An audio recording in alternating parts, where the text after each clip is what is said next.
Olá você, seja muito bem-vindo a mais um episódio do Dossiê Educação, podcast e videocast oficial aqui do setor de ação comunitária e pastoral do Nila Salle do Rio de Janeiro.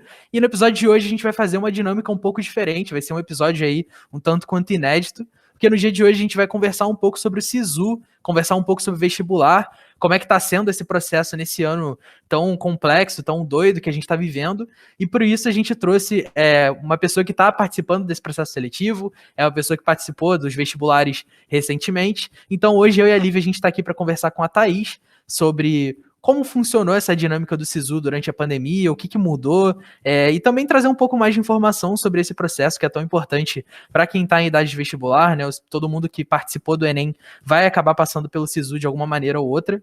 Então, a nossa ideia é trazer um pouco de informação sobre isso, também trazer um pouco desse lado da experiência da Thaís. E eu já abro com uma pergunta, Lívia, que parece ser muito básica, mas tem muita gente que não vai saber responder, mesmo já tendo passado por ele. O que é o SISU? Gabriel, oi gente, tudo bem? Bom dia, boa tarde, boa noite, boa madrugada, sei lá que horas que vocês estão me ouvindo, né?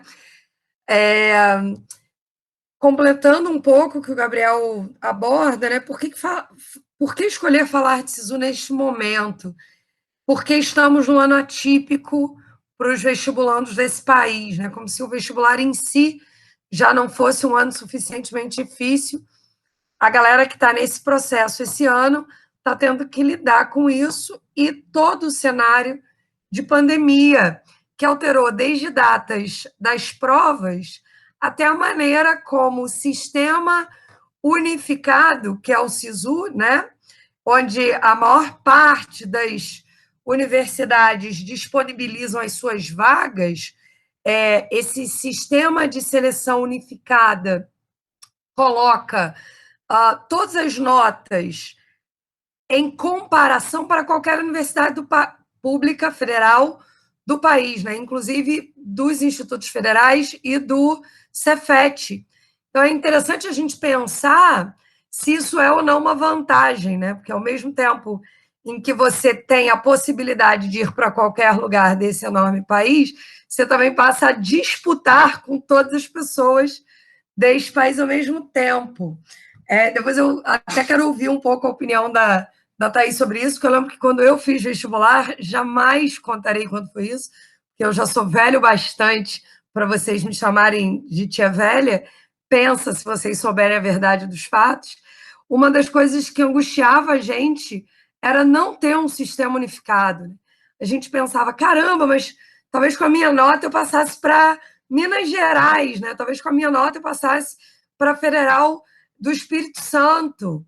E isso não era nenhuma possibilidade. Aliás, muitas universidades tinham as suas datas de vestibular na mesma época. Isso é até um dos motivos do surgimento do SISU, né? O SISU começa em 2010 porque antes tinham provas específicas das universidades, né?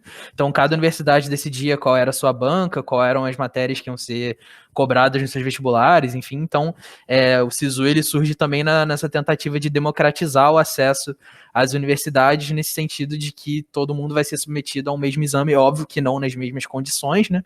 Mas ao mesmo exame para essas vagas. E aí aqui também tem uma questão, né, Gabriel? Isso de fato é relevante, assim, isso é importante, sim. Eu estou tão acostumada a ouvir, está cada vez pior, está cada vez pior. Eu penso, gente, calma aí, realmente tem coisas piores, mas termos um sistema unificado, em muitos aspectos, é uma vantagem, né? Sei lá, eu lembro de uma amiga que fez vestibular comigo e ela queria letras, tradução. Servia a UF, servia a Federal de Juiz de Fora, servia. Só que a segunda fase da UF e da Federal de Juiz de Fora caíram no mesmo dia. E aí, como é que essa pessoa faz? Não faz, né?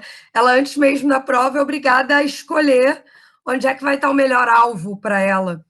Então, eu entendo que o SISU, que é essa possibilidade de todo estudante que faz o Enem utilizar da sua nota ao mesmo tempo e poder, com pesquisa, vigilância, atenção, e rezemos um sistema que abra, funcione e solte as coisas no dia certo, do jeito certo, utilizar a sua nota em comparação com todos os outros, tá? O SISU não é a única maneira de você utilizar a nota do Enem. Acho que é importante a gente dizer isso, né? Você tem ainda o ProUni e o FIES, que tem aí variações de renda que precisam ser pensadas pela família desse estudante. Mas uma outra coisa que eu gostaria de chamar a atenção é que o SISU não abre só uma vez por ano. Cara, assim, tem SISU no meio do ano, então atenção com isso. E de repente você vai apostar todas as suas fichas agora e vai esquecer dessa possibilidade que é o SISU para o segundo semestre. Beleza, valeu, Olivia. Eu acho que essa configuração, ela mostra um pouco pra gente de como as coisas mudaram um pouco, né, de 2010 para cá. É óbvio que o objetivo do SISU continua sendo o mesmo, né, mas de 2010 para cá a gente já passou aí por, acho que se eu não me engano, 3 ou 4 ministérios de educação diferentes, né, fora as trocas de ministros, enfim. Então a gente tem alguns panoramas que vão se modificando com o passar do tempo, e até mais pra frente a gente vai falar um pouco mais sobre isso, mas enfim, a gente já teve desde vazamento de prova até o mais recente, que foi vazamento de informação dos candidatos a partir do SISU, né? Que parece que foi o que aconteceu esse ano, segundo inclusive o próprio PNE.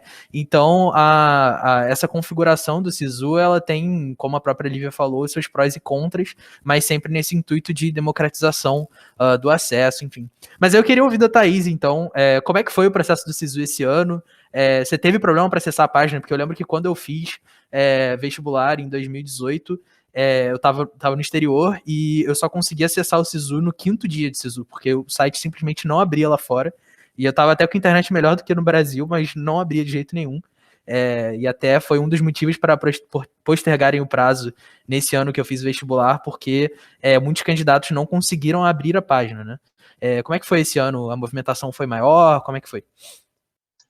Oi, gente, em primeiro lugar, boa tarde, bom dia, boa noite, qualquer horário que você esteja vendo, né? E assim, o que foi muito difícil pra gente foi no caso de ver a nota no site do Enem. Porque demorou, eu acho que demorou umas 16, 14 horas pra galera poder começar a ver a nota.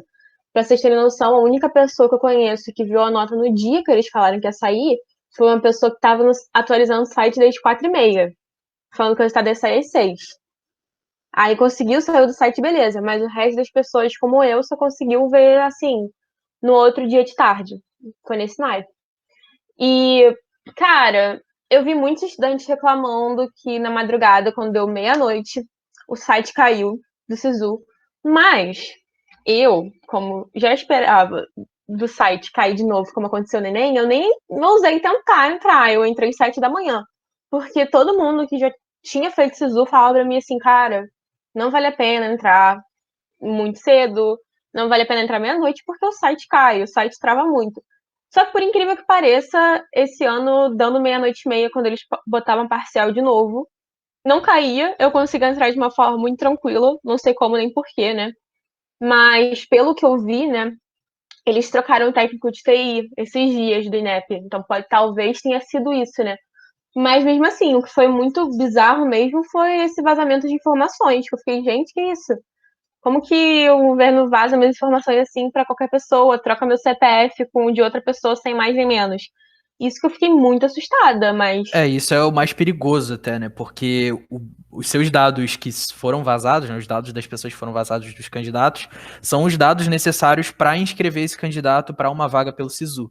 Se eu não me engano, 2014 ou 2015, no SISU teve uma menina que tirou 1.000 na redação, ela tinha uma das melhores somatórios de nota, eu ia né? falar sobre esse caso agora. Exatamente, ela queria fazer medicina e aí vazaram os dados dela e com os dados dela inscreveram ela num curso de produção artesanal de cachaça, industrial de cachaça, alguma coisa assim.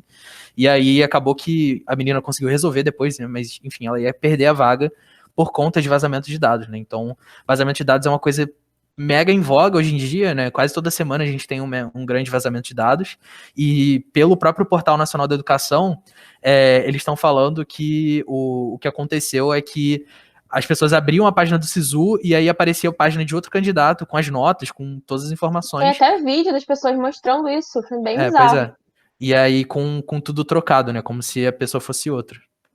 E também uma coisa que foi muito prejudicial, muitos estudantes Não foi o meu caso, mas eu conheço pessoas que isso aconteceu. Não sei se foi meu caso, mas, tipo, é, o INEP, as pessoas começaram a alegar que as notas de matemática e redação estavam erradas. Matemática, acho que virou um senso comum que as notas estavam mais baixas que o normal, porque o TRI caiu. Por quê? Porque foram menos pessoas fazer a prova, e para quem não sabe, no Enem, não importa se você acertou ou não a questão. O quanto você vai ganhar depende do geral. Se você acertou uma questão muito difícil, mas errou uma questão muito fácil, a sua nota cai muito. Por quê? Porque outras pessoas acertaram fácil e erraram difícil, e assim vai. A nota do SISU é muito volátil. Não, SISU não, a nota dele é muito volátil. Então, assim, o TRI de matemática chegou a um consenso que a nota diminuiu porque foram menos pessoas fazer o exame. Mas a redação, tem muitas pessoas que estão falando que o INEP alega que a prova foi zerada por insuficiência de linhas e a pessoa tem certeza que escreveu 30 linhas. E o INEP já falou 3 vezes que não tem nenhum erro, mas não solta o espelho da redação. Então, uma das alegações de justamente adiarem antes do vazamento de dados, aumentarem o prazo do SISU, era justamente isso, para resolver esse problema das redações. Só que acabou que teve esse vazamento de dados muito grande, né? Falou que não vai soltar o espelho tão cedo, então ficou por isso mesmo. A galera que acha que tem um erro, vá pelo SISU 2. E é isso. Eu lembro que no meu ano, o que aconteceu foi literalmente isso, né? De ter muito problema para acessar o site, e aí eles acabaram prorrogando as inscrições, né? Que foi mais ou menos o que aconteceu esse ano. E aí eu lembro que eu fui conseguir acessar, porque como eu tava num fuso horário diferente do Brasil, quando dava 11 horas da noite lá, eu acessava porque, tipo, tava de madrugada no Brasil, e aí, tipo, tava com menos acesso. E aí eu fui conseguir assim, mas só depois do terceiro, quarto dia também, enfim, eu tava no branco.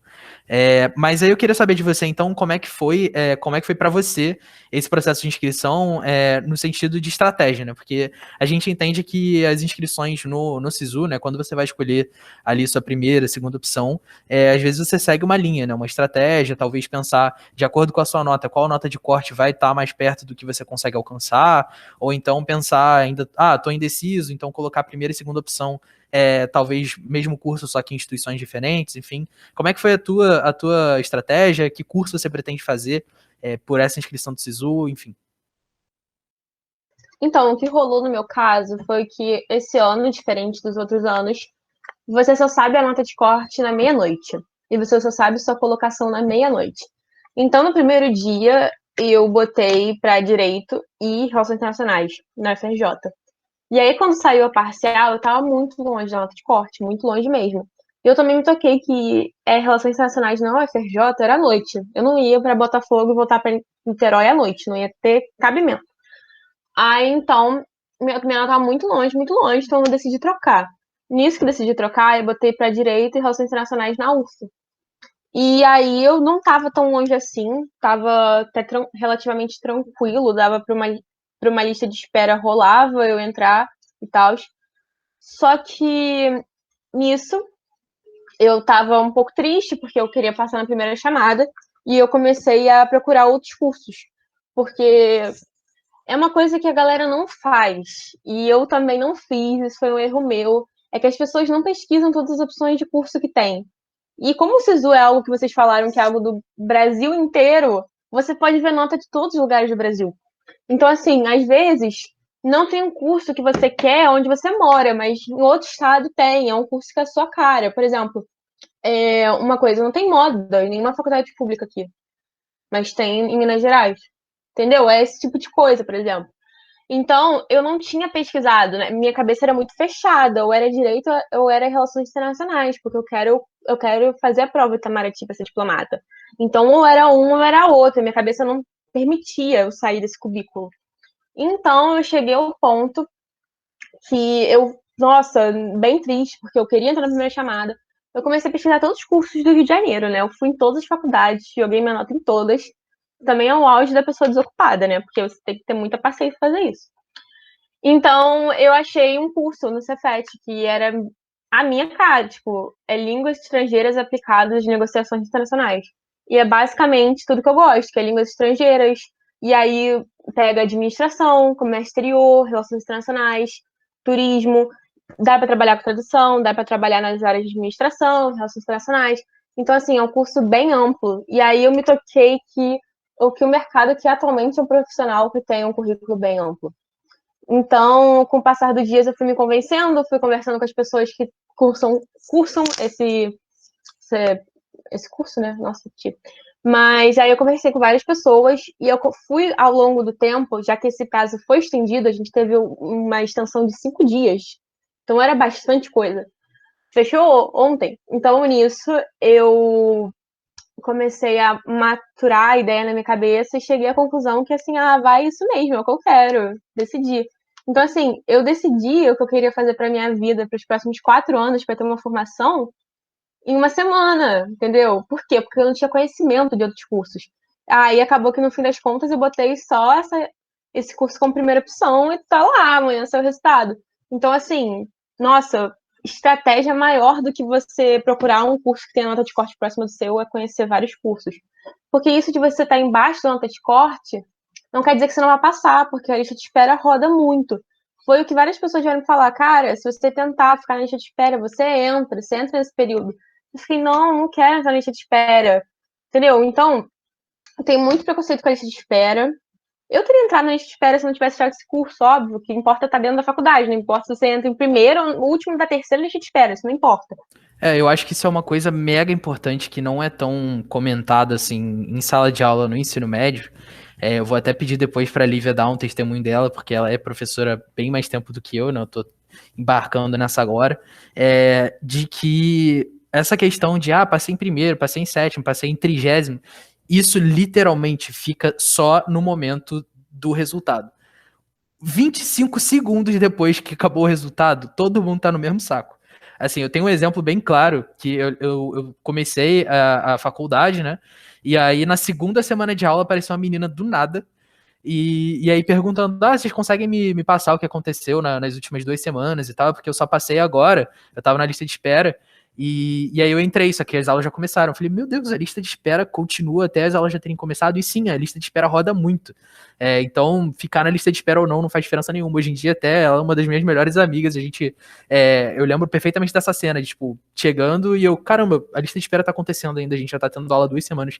Então, fiquem ligados nisso, porque essa questão de, não tenho vergonha de continuar na lista de espera, eu acho que eu não vou passar se eu colocar na lista de espera. A lista de espera roda muito, porque às vezes tem muita gente que colocou o nome na lista só por colocar, porque achou que conseguiria, não iria conseguir vaga em um lugar, mas acabou conseguindo, aí sai. Então, confiem na lista de espera. É óbvio que não é certo que a lista de espera sempre vai dar espaço para todo mundo, mas a lista de espera é sim um recurso que não pode ser deixado de lado, né? E aí, aproveitando esse gancho, eu queria conversar com a Lívia, de saber como é que ela tem trabalhado isso, principalmente em sala de aula hoje, né? Já que a Lívia tem trabalhado mais com o ensino médio recentemente, de mostrar para os meninos que é óbvio que a gente precisa, o ideal é ter uma ideia de curso, né? Mas como é que você consegue trabalhar isso com os alunos de, beleza, eu preciso colocar alguma coisa no SISU, e agora? Quais são as estratégias que seriam interessantes para os alunos traçarem? Como é que você trabalha isso na cabeça dos alunos? Gabriel, eu acho que antes dessa pergunta tem uma questão, assim, né? Muitos alunos chegam com decisões tomadas, né? E aí, por mais que você insista com a pessoa, assim, galera, na hora que sentar lá, o clima é diferente. Gente, não fecha a porta. Nossa, comigo ela insistiu muito. Demorou. Gente, não fecha a porta. Gente, faz uma lista. Gente, olha tudo que tem a ver, porque eu já sei o que eu quero. Eu já sei o que eu quero. Dante, eu já sei o que eu quero.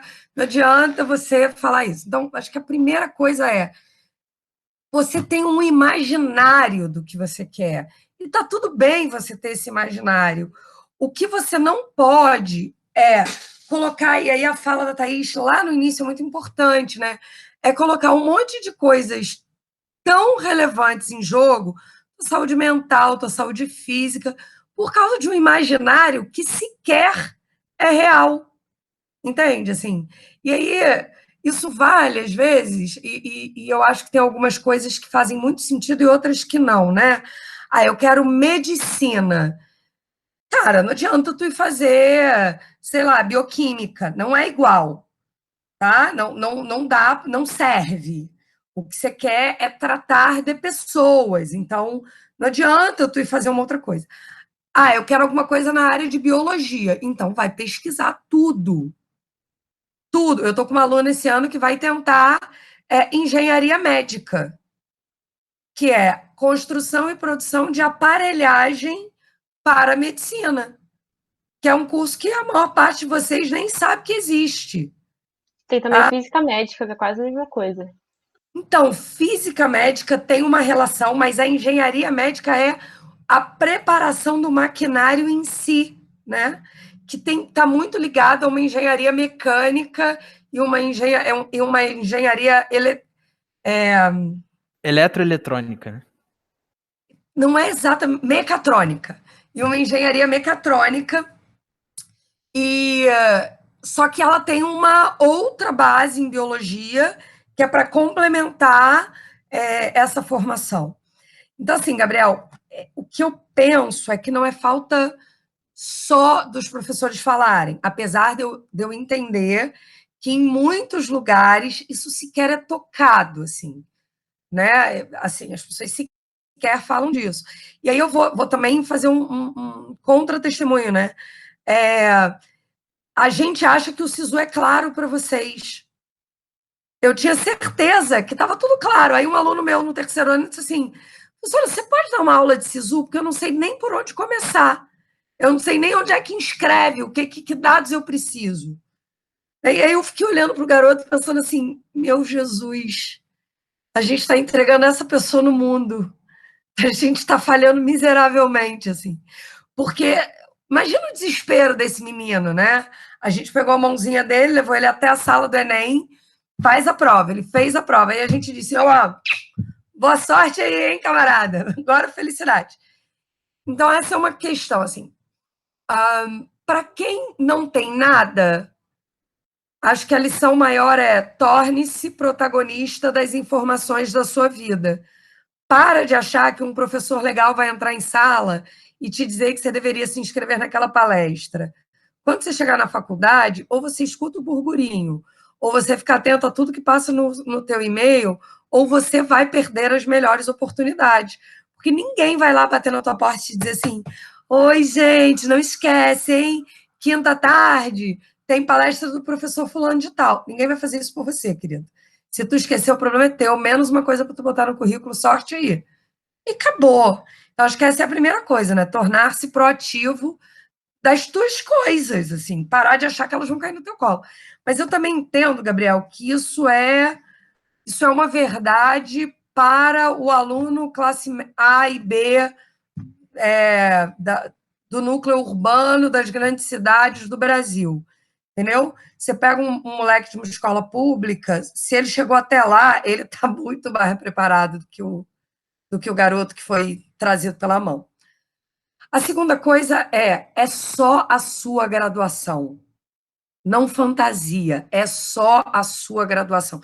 Isso não te coloca no mercado de trabalho, isso não define a área que você vai trabalhar, isso não define o profissional que você vai ser, é só a sua graduação. Tá? É só mais um passo da sua formação. E assim, ó, é um passo pequeno. É um passo pequeno. Então, essa também é uma outra coisa, né? A gente sai do ensino médio numa expectativa de que aquilo vai ser o momento. É muito difícil. Ninguém está dizendo que é fácil. Mas a graduação em si é um passo da tua formação. Inclusive, pode ser que você resolva fazer outra depois, no meio, junto com, tá? Dali a 10 anos. A gente está num outro momento da vida. Essa coisa de eu vou fazer uma graduação agora e isso será a minha carreira pelos próximos 50 anos, isso não existe mais para ninguém. Tá? Você vai ter aí, na tua vida inteira, 3, 4 profissionais que tiveram essa carreira. Todos os outros estão fazendo várias coisas ao mesmo tempo. Então, acostume-se com a multiplicidade de opções. E vai pesquisar, caceta. As coisas não vão vir na tua mão mais, sabe? É isso. Super concordo, assim. Acho que no meu caso foi um pouco diferente, porque eu meio que já tinha na minha cabeça o curso que eu queria fazer desde muito cedo, assim, desde o 8º ano, né? Então eu fui direto, assim, na opção que eu queria. E aí eu acho que até eu cometi um erro na hora do SISU, porque eu coloquei as duas opções, né, a primeira e segunda opção de curso, no mesmo lugar. Eu botei um de manhã, um de noite, para tipo, ter certeza que eu ia pelo menos conseguir passar, porque eu sabia que eu queria fazer aquele curso naquela universidade, né? Eu tinha certeza que eu queria a UF, eu tinha certeza que eu queria História, então eu botei de manhã e de noite, e acabou que eu consegui passar no período da manhã, enfim. Mas aí, vou aproveitar para voltar um pouco num ponto que a Thaís tinha comentado, das notas de corte em si, né? Eu lembro que no meu ano, se eu não me engano, vou dar uma olhada aqui de novo, mas eu acho que a minha nota de corte foi 740 e pouco, alguma coisa assim. E aí, no dia que eu abri o Sisu, eu tava dentro, mas eu tava razoavelmente perto da nota de corte. E aí, no último dia do Sisu, eu tava, tipo, a alguns décimos da nota de corte. Foi, tipo, bizarro como foi aumentando, né? E aí é sempre assim, quanto mais tempo dura o Sisu, mais a nota de corte vai aumentando, porque mais pessoas vão se inscrevendo, enfim. E mais pessoas vão brincando de Sisu. A gente fala, né, brincando de Sisu, que é ir trocando as opções, enfim, para ver onde que ia estar. E muita gente fica nessa dúvida. Queria saber com você, Thaís, se a nota de corte variou tanto assim, como é que foi para você, e como é que foi esse processo de você decidir qual ia ser a primeira e segunda opção. Você já falou aí pra gente qual primeira opção você colocou, mas o que veio na cabeça na hora, como é que foi essa decisão de escolher essas duas opções, como é que você montou isso? Então, a nota do Enem saiu uma semana antes do SISU abrir.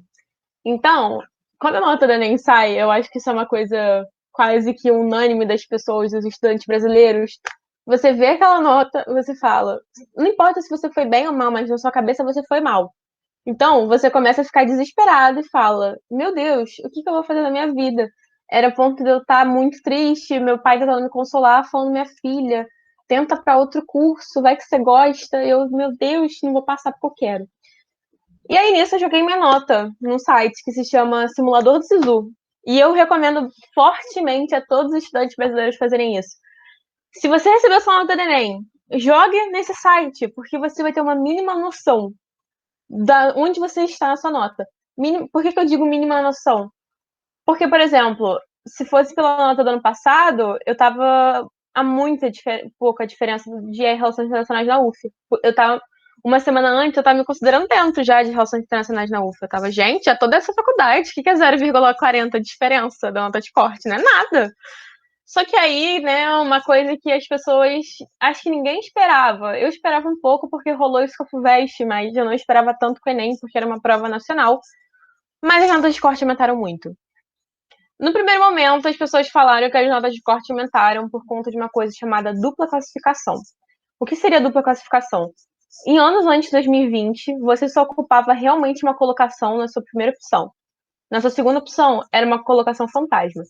Mas esse 2020, 2021, você ocupava uma colocação real nos ambos cursos.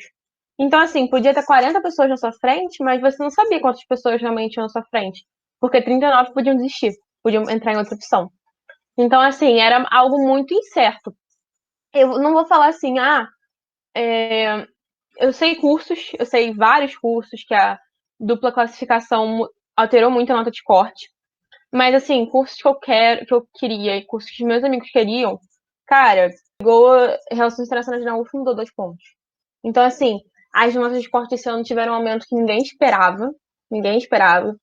E o SISU ter ficado aberto mais tempo foi uma coisa muito surreal. Eu vi amigos meus falando que a nota de corte de um dia pro outro aumentou 100 pontos. 100 pontos. Tipo, meu Deus, como assim? Então, assim, querendo ou não, realmente, o SISU ficar aberto mais tempo abre muito uma margem de erro das pessoas brincarem de SISU. Tanto que, por exemplo, o curso que eu botei, né, lá as línguas estrangeiras, no primeiro dia tava com uma nota. Aí teve um dia que a nota subiu muito, muito, muito, muito. E aí, no fim das contas, tirando por classificação, a nota baixou de novo para a nota mais baixa que teve. E no fim das contas, o SISU fechou com a nota mais alta. Então, assim, a galera toda que tinha saído voltou. E a nota fechou mais que o ano mais alto que teve. Então, assim, acho que nem. Eu não sou. Eu não sei avaliar se as pessoas se prepararam mais. Tem gente falando que aqui no Rio aumentou porque não teve o ERJ ainda. Tem gente falando que aumentou porque pessoas de outros estados estão botando a nota porque a matrícula não vai ser presencial, vai ser virtual. Porque isso era o que impedia muitas pessoas de botarem a nota. Tipo, uma pessoa do Acre botar uma nota no Rio. Porque como que em uma semana ela ia conseguir pegar tudo dela, falar, beijo, vou fazer minha matrícula no Rio de Janeiro, já volto. Era algo muito difícil, né? Muito caro. E por estar sendo online, isso é facilitado. Então, assim, eu realmente não sei o que aconteceu esse ano. Mas a nota de corte aumentou bizarramente. Tipo, quando eu botei, falei, cara, foi passando os dias, a nota foi aumentando. Tinha dias que eu tava, tipo, tinha dias que de 27 vagas eu tava em 60, tinha dias que eu tava em 100. Ficava, gente, o que é isso? De onde surgiu tanta gente? Então, sei lá, eu só simplesmente não sei o que aconteceu esse ano, mas foi bizarro, bizarro. Thaís, eu acho que a questão da UERJ é, no seu caso específico e nos casos de cursos mais disputados, precisa ser levado em conta muitíssimo, né? São 200 vagas de direito para a UERJ por ano, elas saem ao mesmo tempo no final desse vestibular, e são os 200 primeiros cabeçudos de humanas do estado do Rio de Janeiro, assim. Então, os caras que estão em primeiro lugar aí, eles estariam fazendo direito na UERJ. Então, os caras que estão em primeiro lugar em direito na FRJ, UF, Unirio, Rural, e em tantos outros cursos que, de repente, os caras nem iam colocar, né? A gente está falando de 200 pessoas em humanos. Medicina, a mesma coisa, né? Então, entretanto, medicina UFRJ que tem esse imaginário, né? É porque o direito da UERJ é o direito da UERJ, né? Quem está no Rio sabe o que eu quero dizer com isso, assim. Não é à toa o número de ministros do Supremo Tribunal Federal que vem de lá, assim. Então, não dá para você dizer, não faz diferença. No teu caso, faz muita diferença. Na nota de corte da UFRJ, da Unirio, tudo isso vai fazer diferença. Você tem 200 pessoas a mais disputando aquilo ali, que já estariam locadas em outro lugar, porque normalmente a UERJ libera os resultados dela antes, né? Esses caras estão tranquilões já, eles não estão nem fazendo mais SISU essa altura do campeonato. E detalhe, hein? Vai ter gente que vai largar, e aí eu vou dar uma dica aí para o futuro. Por que não ciências sociais e depois uma prova de transferência interna? Porque essas vagas vão sumir nas universidades federais, porque esses malucos vão passar para a UERJ e vão para lá. Se tiver a prova da UERJ, né? Então, uma hora vai ter que ter, Thaís. Pode esse ano ainda, 2020.2, mas uma hora vai ter que ter. Mas assim, isso que você falou é muita verdade. Tanta gente que eu conheço que já falou, passei pra tal faculdade, não vou nem fazer a prova da UERJ, não vou nem lá. E assim, somado a tudo isso que vocês pontuaram, a gente ainda teve esse ano um dos maiores índices de abstenção da prova do Enem, né? É óbvio que o cenário da pandemia é a resposta para esses índices, né? Mas eu acho que a grande questão é que quem ficou, né, quem fez a prova mesmo, é porque realmente queria passar, porque a exposição para você sair de casa para fazer uma prova no meio de uma pandemia é uma exposição extremamente complicada, né? Então, a gente tinha muita gente que fazia o Enem como treino, enfim. Então, acredito que esse ano devam ter diminuído o número de pessoas que estavam fazendo o Enem como treino e tenha aumentado o número de pessoas que estavam fazendo o Enem na seriedade mesmo, na tentativa de conseguir uma vaga, enfim. Eu não deixaria, se eu tivesse um filho no segundo ano do ensino médio, fazer o Enem de treino. Sim, primeiro por quem tem que fazer mesmo aquele ano de qualquer maneira, eu vou esvaziar a sala, eu vou facilitar a vida dos demais que estão ali, né, e que tem que estar ali, tudo pela segurança. Para que você vai fazer uma coisa dessa? Não faz sentido. Você quer fazer um simulado, eu te tranco aqui, você só sai daqui a 4 horas, tá certo? Simula aí, então. O problema é que vocês não fazem, né, simulado levando a sério, assim, não, grande maioria não tem Ai, meu Deus, pior coisa do mundo que eu fiz.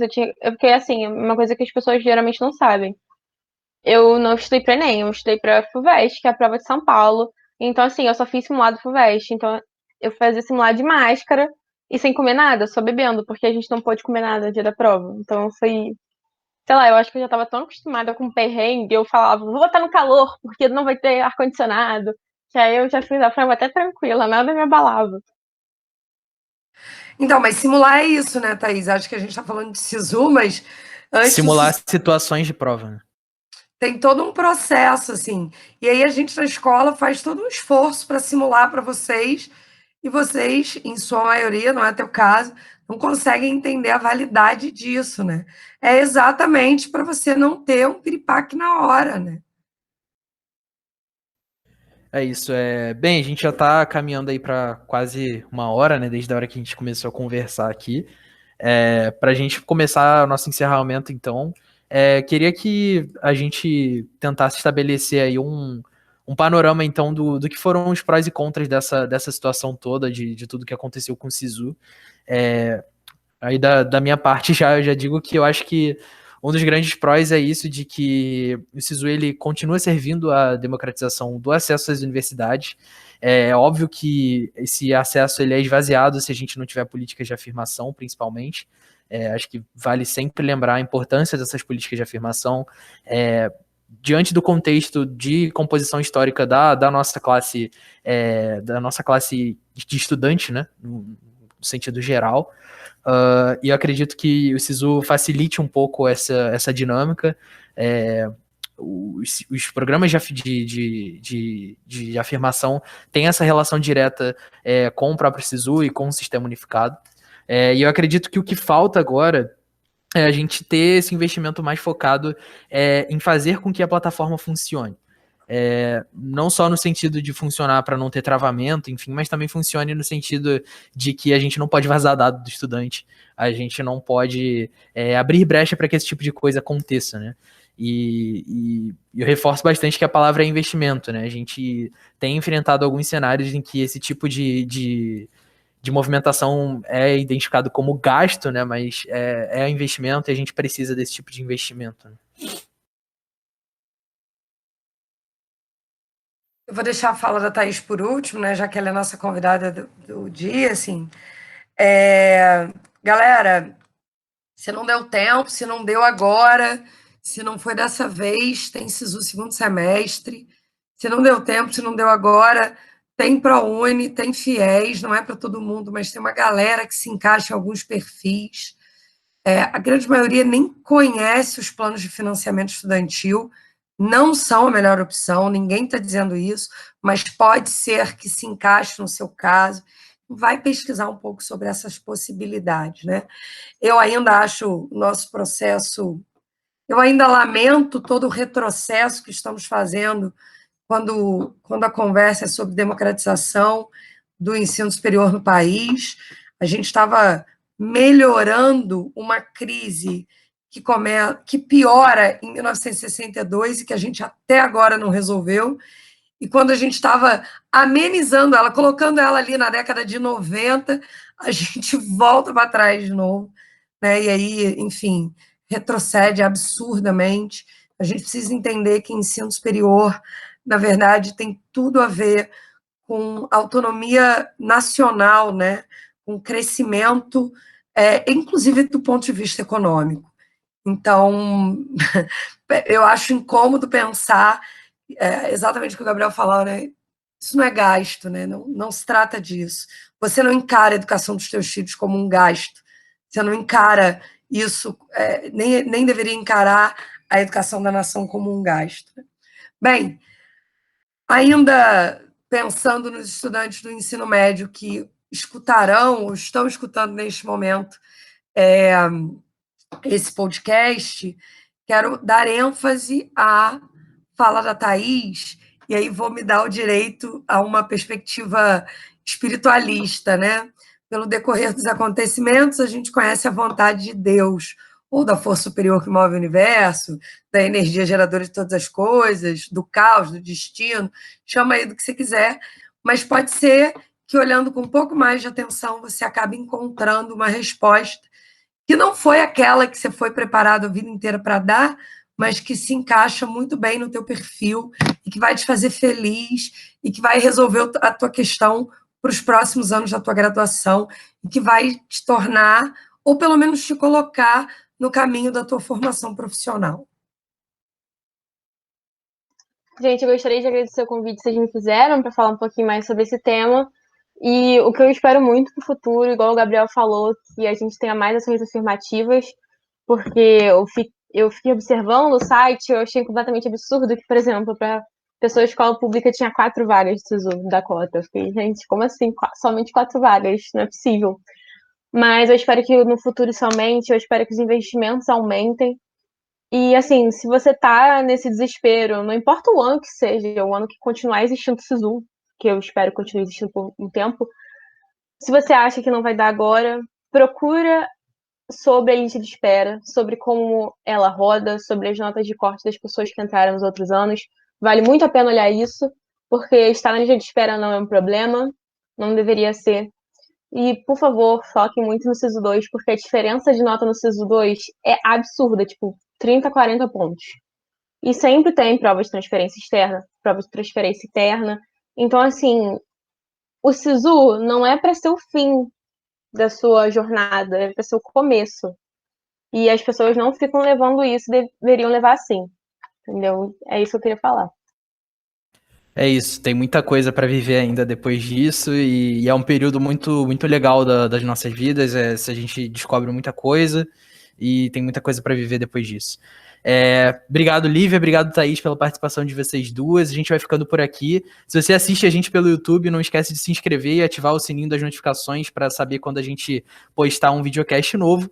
Se você escuta a gente pelos agregadores de podcast, não deixem de seguir o Dossiê Educação e acompanhar também o Ação Comunicast e o Conexão Voluntário, que acontecem nesse mesmo perfil. A gente se vê numa próxima oportunidade e até a próxima. Valeu!